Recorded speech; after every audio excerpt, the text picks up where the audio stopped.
मित्रों, आज की ये हॉरर स्टोरी बड़ी ही डरावनी और चौंकाने वाली है। जीवन में हर चीज के दो पहलू होते हैं, एक अच्छा एक बुरा। इंटरनेट वर्ल्ड में भी कुछ ऐसा ही है। इंटरनेट में डार्क वेब एक बहुत ही रहस्यमय साइट है, जिसके बारे में हमें अभी तक कोई भी गहन जानकारी नहीं मिल सकी है। परंतु मैं आप सभी लोगों को इस रहस्यमयी व डरावनी कहानी के माध्यम से थोड़ा बहुत समझाने की कोशिश कर रहा हूं।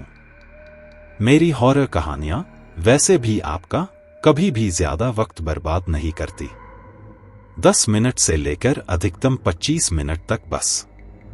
ये कहानी भी मात्र 10 मिनट की ही है। तो अब आप लोगों को डरने की बिल्कुल भी आवश्यकता नहीं है। अपने बच्चों को भी इसकी जानकारी दे दीजिए। बस चौकन्ने रहिए व सुरक्षित रहिए। आपसे अनुरोध है कि वीडियो को तनिक भी स्किप मत कीजिएगा और अंत तक बने रहिएगा। तो चलिए हमारी आज की कहानी शुरू करते हैं।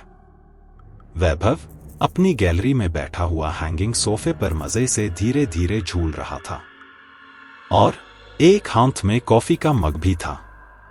बाहर का मौसम बहुत ही खूबसूरत था। बारिश का ये मौसम अभी पिछले सप्ताह से ही शुरू हुआ था, इसीलिए बारिश आंधी और थंडरिंग हो रही थी। हल्की बारिश होने से हवा में मिट्टी की सौंधी खुशबू भी आ रही थी। रात का 1 बज रहा था। थोड़ी ही देर में तेज बिजली कड़की और बादलों की गर्जना से पूरा शहर थर्रा उठा और देखते ही देखते तेज बारिश होने लगी। बारिश का मौसम वैभव को वैसे भी बहुत ज्यादा पसंद था, तो वह मजे से कॉफी पी रहा था और बारिश का आनंद भी ले रहा था। घर के सभी लोग अपने अपने बेडरूम्स में गहरी नींद में सो रहे थे, परंतु वैभव देर रात तक जागा करता था, क्योंकि वह एक यूट्यूबर था। उसका अपना एक हॉरर चैनल था जो काफी अच्छा चल रहा था। उसके सभी वीडियो को काफी ज्यादा व्यूज मिल रहे थे, परंतु पिछले 2 वीडियो से एकदम से व्यूज कम हो गए, सीधे 10 पर आ गए। तो वैभव बहुत ज्यादा अपसेट व चिंतित था। थोड़ी ही देर में उसकी कॉफी खत्म हो गई, तो वह गैलरी से उठा और अपने रूम में आ गया। उसका रूम काफी बड़ा था, रेक्टेंगल था। तो हाफ रूम में उसने अपना लग्जरियस सोफा सेट, एक बेड, बिग स्क्रीन टीवी व होम थिएटर लगा रखा था और सेकेंड हाफ में अपना एक खूबसूरत हाईफाई यूट्यूब स्टूडियो बना रखा था। तो वह सीधे आकर अपने कंप्यूटर टेबल पर बैठ गया और उसमें यूट्यूब ऑन किया और अपने काम में लग गया। आज ज्यादा एडिटिंग्स वगैरह नहीं थी, तो थोड़ी ही देर में उसने कंप्यूटर का स्विच ऑफ किया और सो गया। बाहर जोरों की बारिश हो रही थी। अचानक से लाइट चली गई। इतना ही नहीं, पता नहीं कैसे उसके इन्वर्टर की बैटरी भी खत्म हो गई और कमरे में अंधेरा छा गया। हॉरर स्टोरियां लिख लिख कर व खौफनाक वीडियोस बना बनाकर कई बार वह खुद भी डरने लगता था। आज भी उसे डर ही लग रहा था। तो उसने सोचा कि अरे यार, फालतू में परेशान होने से क्या फायदा, वैसे भी तो लाइट ऑफ करके मैं सोने ही तो जा रहा था। तो वह मुंह ढक कर सो गया। मात्र आधे घंटे के ही बाद अचानक से कंप्यूटर अपने आप ही ऑन हो गया और उसमें यूट्यूब खुल गया। तो वैभव डर कर चौंक गया कि जब लाइट ही नहीं है, इन्वर्टर भी डिस्चार्ज पड़ा है, तो मेरा कंप्यूटर ऑन कैसे हो गया। और तो और सीपीयू भी ऑफ था, सिर्फ स्क्रीन ऑन था और उसमें यूट्यूब ओपन था और वह भी रेड कलर के फॉर्मेट में। तो वह सीधे जाकर स्क्रीन के सामने बैठ गया और यूट्यूब देखने लगा। उसने देखा कि सभी कुछ रेड व ब्लैक में ही दिखाई दे रहा था। तभी एकदम से उसमें एक हॉरर चैनल शुरू हो गया और अचानक उसमें एक ब्लैक नकाब वाली आकृति प्रकट हुई और उसने किसी भाषा में कुछ कहा। वैभव को कुछ समझ में नहीं आया, तो वैभव ने कहा, मुझे तो कुछ समझ ही नहीं आ रहा है। तभी अचानक वो हिंदी में बोलने लगा, पहले एक छोटा सा वीडियो चला जो बड़ा ही भयानक था, जिसे देखकर वैभव थर थर कांप रहा था। क्योंकि बारिश की अंधेरी काली रात का वक्त और ये हॉरर वीडियो भी बिना CPU के चल रहा था। डर का लगना तो स्वाभाविक ही था। अचानक उसने देखा कि उस वीडियो में एक रेड रोशनी वाला कमरा दिखाई दे रहा था। उस कमरे में एक खूबसूरत सी लड़की इंटर हुई। आते ही उसने स्क्रीन की तरफ देखकर हाय कहा तो वैभव का सारा डर ही चला गया। तो वैभव ने भी उसे हाय कह दिया। फिर लड़की ने कहा कि कैसे हो वैभव? तो वैभव चमक गया कि ये मेरी बात कैसे सुन पा रही है। क्या कोई वीडियो के कलाकार से डायरेक्ट बात कर सकता है? फिर मैं इससे कैसे बातें कर पा रहा हूं? फिर उसने सोचा छोड़ो यार, मुझे क्या, मैं तो इससे दोस्ती करूंगा। ये तो हद से ज्यादा सुंदर व खूबसूरत है। फिर लड़की ने कहा मेरा नाम ग्लोरिया है, आई लव यू। वैभव ने भी ही कहा आई लव यू टू। उसने वैभव को प्रपोज भी कर दिया। वैभव सारे डर वगैरह भूलकर उसकी तरफ भयंकर रूप से मोहित हो गया। उसने कहा वैभव क्या तुम मुझसे फेस टू फेस मिलना चाहोगे? वैभव ने कहा क्यों नहीं, पर कैसे? तो उसने कहा कि इसी स्क्रीन के माध्यम से तुम यहां अभी आ सकते हो। तो क्या मैं फिर वापस भी आ सकूंगा? हाँ हाँ क्यों नहीं, परंतु वैभव मैं वहां नहीं जा सकती। कहीं तुम मुझे छोड़कर हमेशा के लिए वापस तो नहीं चले जाओगे?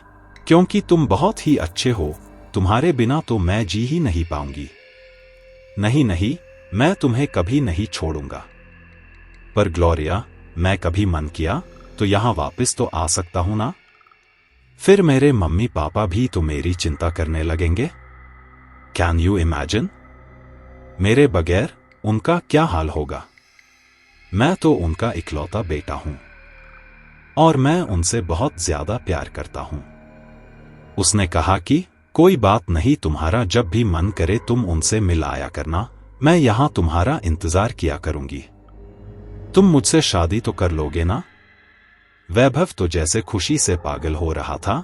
18 इयर्स की एक विदेशी एंड ब्यूटीफुल लड़की, वो भी इतनी अच्छी, ना सिर्फ हिंदी बोल रही थी बल्कि एक पतिव्रता स्त्री जैसी समर्पित भी, जो आजकल तो मिलती ही नहीं। उस लड़की ने ना सिर्फ प्रपोज किया, इवन आई लव यू कहा, इवन आजीवन वैभव से उसे ना छोड़ने का वादा भी मांग रही थी।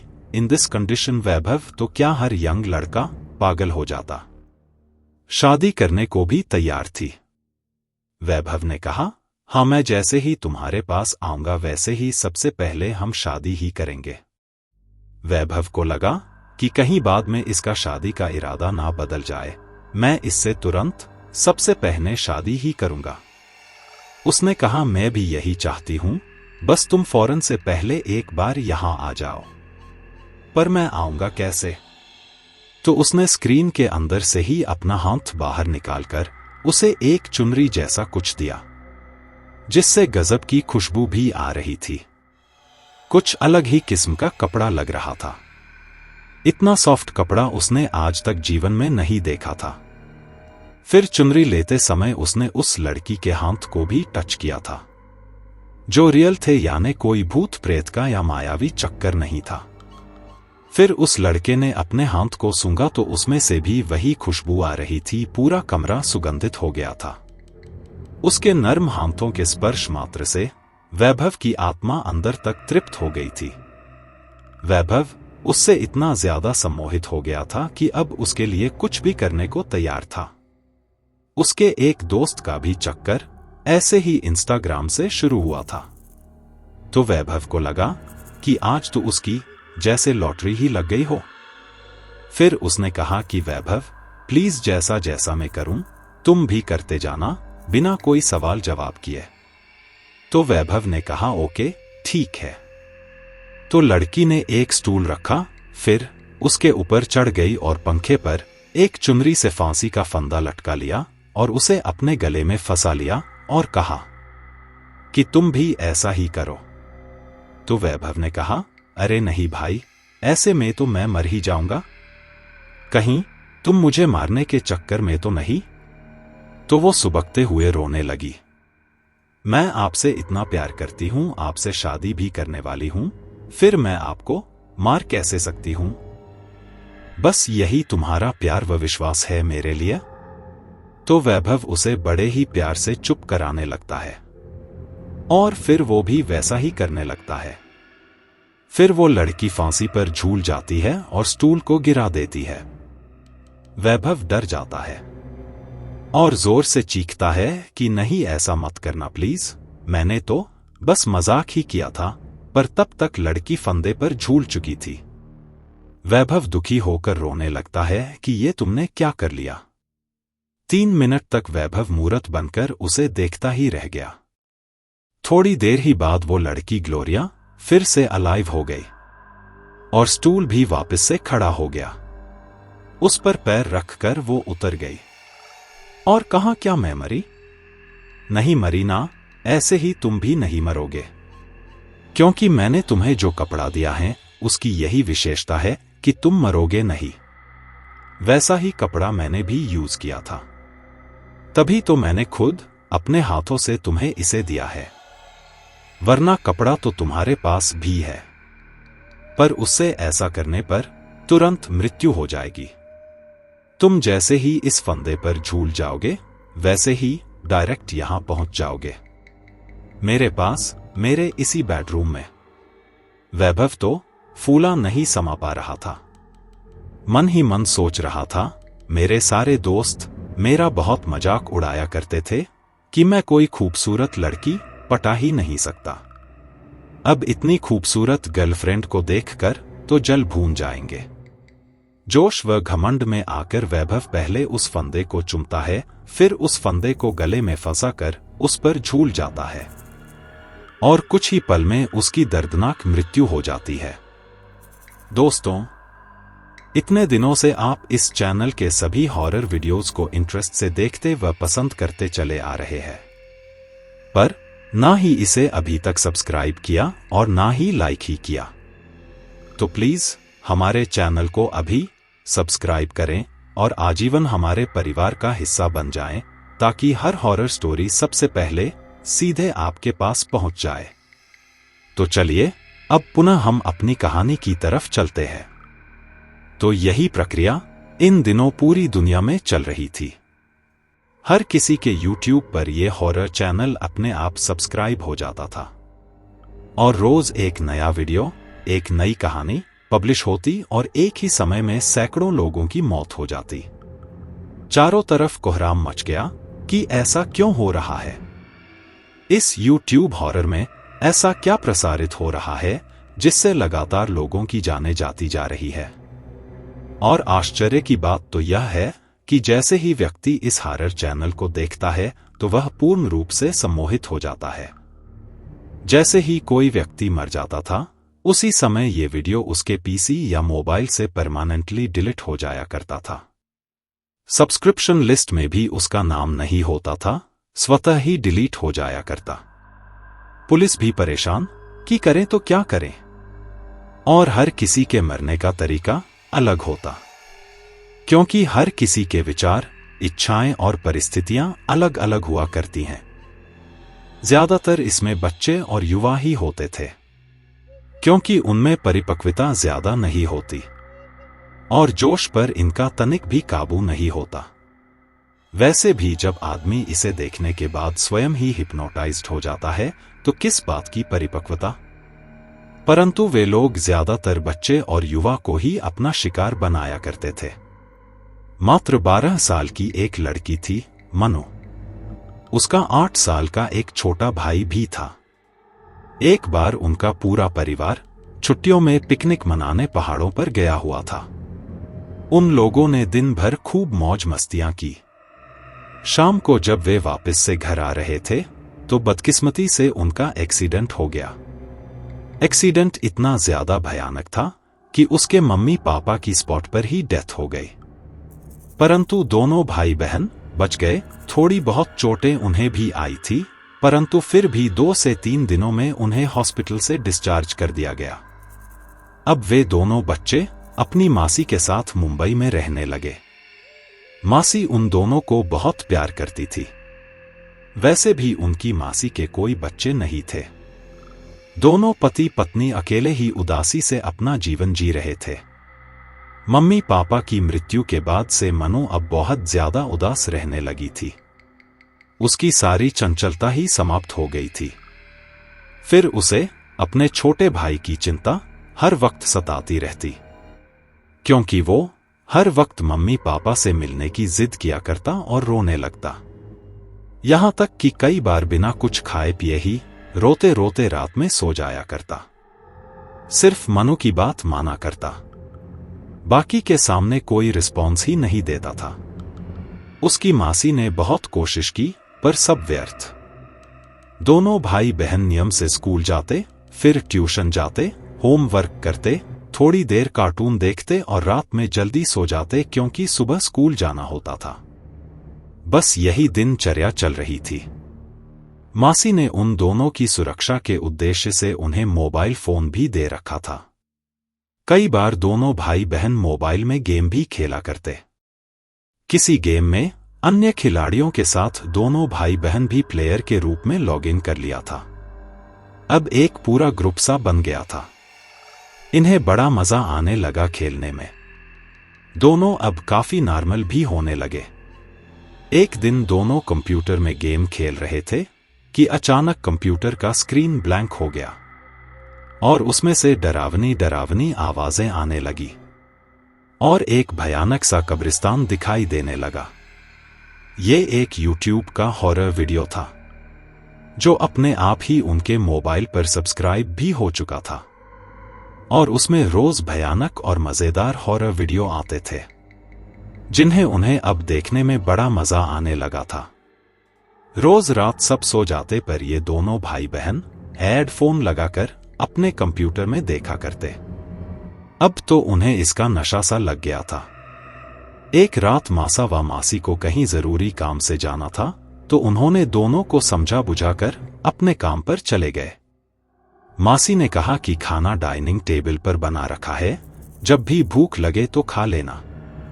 रात में दोनों बच्चों ने अपना होमवर्क पूरा किया, खाना भी खा लिया और यही हॉरर चैनल ऑन कर देखने बैठ गए। तभी फिर अचानक वीडियो में से किसी के सुबकते हुए रोने की आवाजें आ रही थी। मनु और भैयू दोनों बच्चे ही तो थे। दोनों उस रोने को सुनने के बाद दुखी से हो गए थे। तभी अचानक घर के बाहर मौसम तेजी से बदलने लगा। तेज आंधियां चलने लगी। थोड़ी ही देर बाद बादलों की गड़गड़ाहट व बिजली की कड़कड़ाहट से पूरा शहर थर्राने लगा। मनु उठी और वह खिड़की बंद करने लगी। तभी जोर से बादल गरजे और जोर की बिजली कड़की और आश्चर्य की बात यह थी कि इस बार पूरा आसमान लाल रंग का दिखाई दिया, क्योंकि ये बिजली रेड कलर की थी। मनु डर गई कि बारिश व थंडरिंग वाली बिजली तो हमेशा ही सफेद हुआ करती है, तो आज की रात ये रेड कैसे हो गई। उसने तुरंत से सभी खिड़कियों को बंद किया और उस हॉरर यूट्यूब वीडियो को देखने लगी। अचानक उसने देखा उस दिन जो कब्रिस्तान दिखाया जा रहा था, वही आज फिर दिखाया जा रहा था। बस इस बार उसमें से रोने की आवाज भी आ रही थी। दोनों बड़े ही ध्यान से वीडियो देख रहे थे। उस कब्रिस्तान में एक पुरानी जर्जर सी हवेली और चर्च भी था। ये कब्रिस्तान सैकड़ों वर्षों से बंद पड़ा हुआ था। चर्च व हवेली भी बहुत खौफनाक व जर्जर लग रहे थे। दोनों डरने लगे। तभी दिखा कि उस हवेली के अंदर एक बहुत बड़ा सा हॉल है, जहां सैकड़ों लोग लोहे की मोटी मोटी जंजीरों से बंधे हुए हैं। उन्हीं के बीच में उनके मम्मी पापा भी जंजीरों में जकड़े हुए थे। उन्हीं के रोने की आवाजें आ रही थी। इतने दिनों की यादों के बाद मम्मी पापा को ऐसी हालत में देखते ही मनु रोने लगी। उसे रोता देख और मम्मी पापा को इस बुरी हालत में देख वो बहुत ज्यादा रोने लगा और कहने लगा कि दी, प्लीज मम्मी पापा को अभी यहां से छुड़ा लाओ। मुझे अभी मम्मी पापा के पास जाना है। मनु ने अपने भाई को गले से लगा लिया और खुद भी सुबकने लगी। मनु भी अपने मम्मी पापा को ऐसी लाचार हालत में देखकर रोने लगी। तभी उसकी मम्मी की आवाज आई कि मनु बेटा, तुम मेरी आवाज सुन पा रही हो ना? तो मनु ने कहा, हाँ मम्मी। पर मम्मी, ये सब कैसे हुआ? आप लोग वहां कैसे पहुंच गए? तो मम्मी ने कहा कि एक लंबी कहानी है बेटा, बाद में बताऊंगी, पर प्लीज हमारी मदद करो, हम यहां खुद से निकल ही नहीं सकते। पर मम्मी, आप लोगों का तो अंतिम संस्कार हो चुका है, तो फिर आप लोग जीवित कैसे हैं? जिनकी डेथ हुई थी वे लोग कौन थे? तो उन्होंने बताया कि बेटा, यह सब एक मायाजाल था। वास्तव में तो हम दोनों अभी जिंदा है और यहां एक पुराने बंद पड़े कब्रिस्तान में कैद है। यहां और लोग भी कैद है। पर बेटा, हमें अब तुम ही छुड़ा सकती हो। तो मनु रोने लगी और कहा कि वो कैसे मम्मी? मैं जैसा कहूं करते जाना तो तुम सीधे यहां आ जाओगी। मनु ने कहा, आप चिंता नहीं करो मम्मी, आप दोनों को कुछ भी नहीं होगा। मैं आपको छुड़ाऊंगी, बस आप बताओ करना क्या होगा। तो मम्मी ने कहा, थैंक्स माय चाइल्ड, मेरा बहादुर बच्चा। तुम दोनों एक अच्छी सी ड्रेस पहनकर गैलरी में आ जाओ। आज बाहर रेड बारिश हो रही होगी। तो मनु ने कहा कि हाँ मम्मी, हो रही है, रेड लाइटनिंग भी हो रही है। तो बस अब हमारा काम हो गया। तुम अपने भाई के साथ गैलरी में आ जाओ और उसकी बाउंड्री वॉल पर दोनों एक दूसरे का हाथ पकड़कर खड़े हो जाओ। दोनों ने वैसा ही किया। पर भाई ने कहा कि मम्मी, मुझे तो डर लग रहा है। मासी का फ्लैट 33वें मंजिल पर है। इतनी हाइट पर खड़े होने से ही हम दोनों के पैर कांप रहे हैं। तो मनु ने कहा, अरे भाई, डर मत, मैं हूं ना तेरे साथ, मेरे रहते तुझे कभी भी कुछ नहीं होगा। तो भाई ने कहा, ओके दी। मोबाइल में चल रहे रेड हॉरर वीडियो में से मम्मी ने कहा, डरना बिल्कुल मत, बस जब मैं कहूं तो नीचे कूद जाना। तो मनु ने कहा कि पर मम्मी, ऐसे में तो हम दोनों ही मारे जाएंगे। तो मम्मी ने कहा, नहीं बेटा, अच्छा तुम ठीक से देखो, रेड थंडरिंग व लाइटनिंग अभी भी हो रही है ना? तो मनु ने कहा कि हाँ मम्मी। तो बस फिर तुम्हें टेंशन करने की कोई आवश्यकता नहीं। तुम दोनों को कुछ नहीं होगा।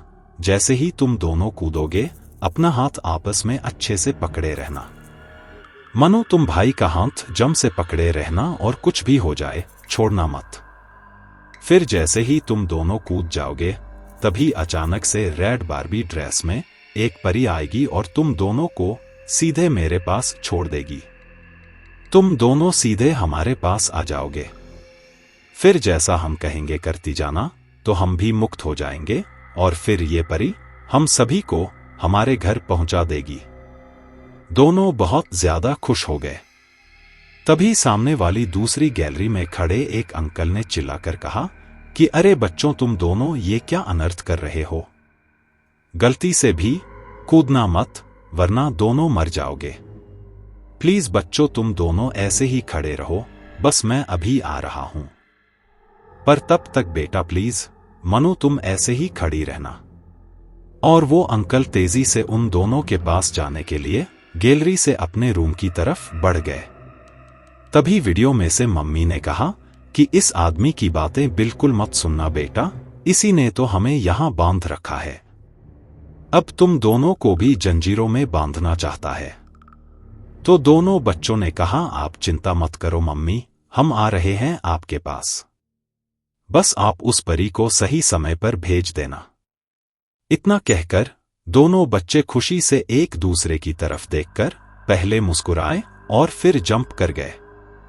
इतनी ऊंचाई से नीचे गिरने पर दोनों ही बच्चों की दर्दनाक मौत हो गई। इसी प्रकार मौत का ये खेल अलग अलग जगहों पर अलग अलग तरह से चलता जा रहा था। पुलिस, शासन व प्रशासन सभी परेशान थे कि आखिर करें तो क्या करें। तभी पुलिस के साइबर सेल से एक ऑफिसर आए जो कि एटी साइबर सेल से थे। उन्होंने पुलिस को पूरी बात बताई और कहा कि सर, एक्चुअल में ये सभी डार्क वेब के कारण हो रहा है सर। इंटरनेट की दुनिया बहुत ज्यादा बड़ी है और आज भी हम केवल 20% हिस्से का ही उपयोग कर रहे हैं।